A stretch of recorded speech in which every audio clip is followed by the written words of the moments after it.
If we are all quote unquote God's children, then why doesn't everybody love him? Hi, this is Barry Phillips of 10-Minute Torah, Day 4 of Qorach. And we are in the middle of this exciting narrative about revival of some sort. The ground has opened up and swallowed people. Fire has come out of the tabernacle and consumed 250 men where they stood.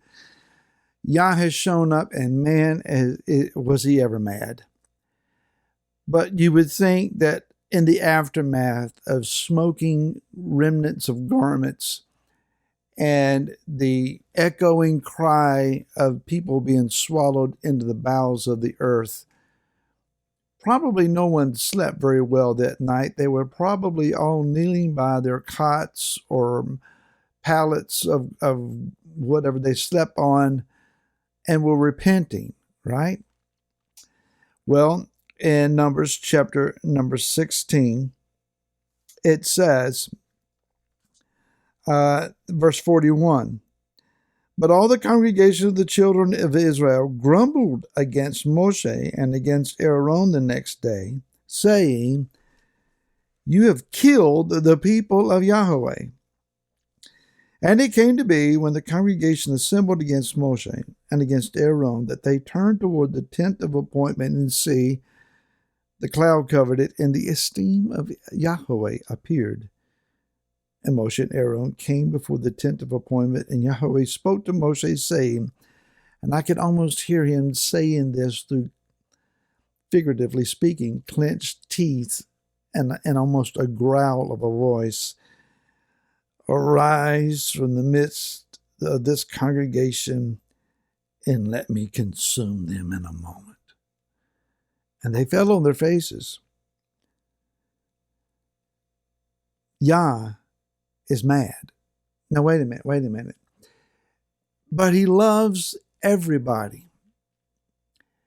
Because, as the gospel says, that at least it is preached, God is love. That's what the world believes. Whoever he is, whatever he is, wherever he is love.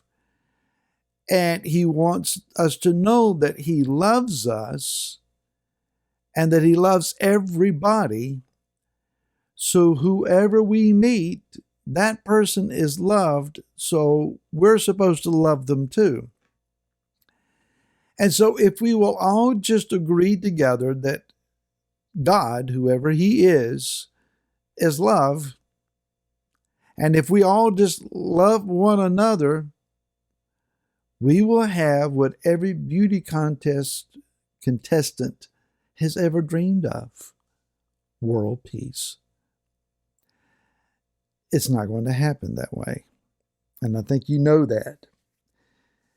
There is this false narrative that basically says, based on what I've just described, he loves me.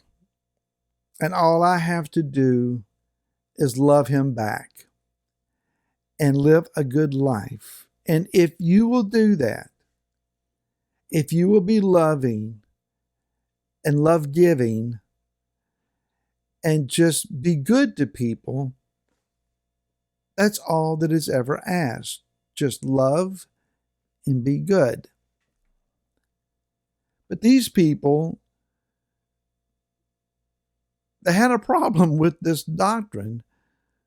They were loving the people who died. And these people died because they were under Yah's judgment, because they believed another false doctrine. When Qorach stood in front of Moshe and said, the whole camp is holy, and every one of us being holy have the ability to stand before Yah and hear for ourselves what he says and learn to live before him all by ourselves. We don't need you, Moshe. And we don't need this priest that you yourself appointed, your own brother, by the way, as high priest. And then you two turn around and tell us, Yah says, you're going to go 40 years in a circle in the wilderness and you're all going to die. Well, we just don't believe that, Moshe. We can hear from him ourselves.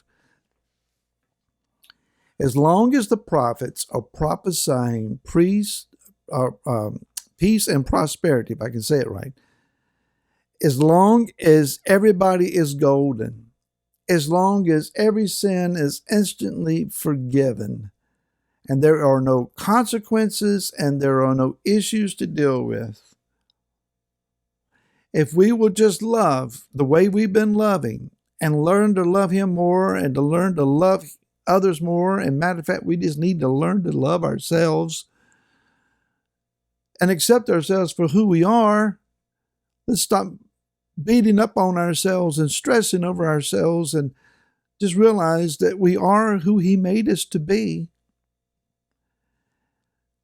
Then everything is going to be blessed, and we are a blessed people.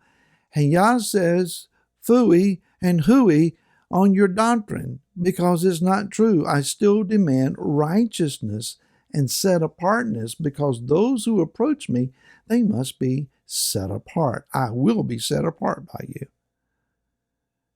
And I have appointed Moshe as my prophet to lead you, and Aaron is the priest who will bring offerings and be satisfying to my being, to my heart, my eyes, my nose, with what he presents before me.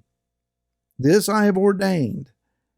And because you have blasphemed my blessing and inheritance.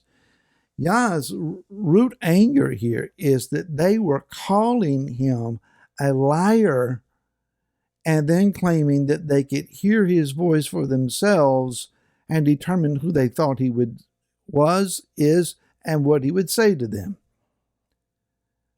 It's kind of hard to look at somebody and call them a liar to their face about something they have been promising for many generations, and then expect them to bestow the hand of blessing and favor upon you.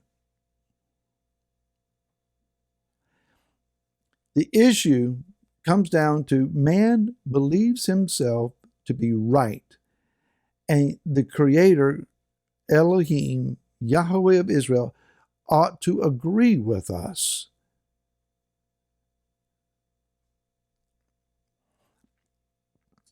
These people have lost their minds in this text.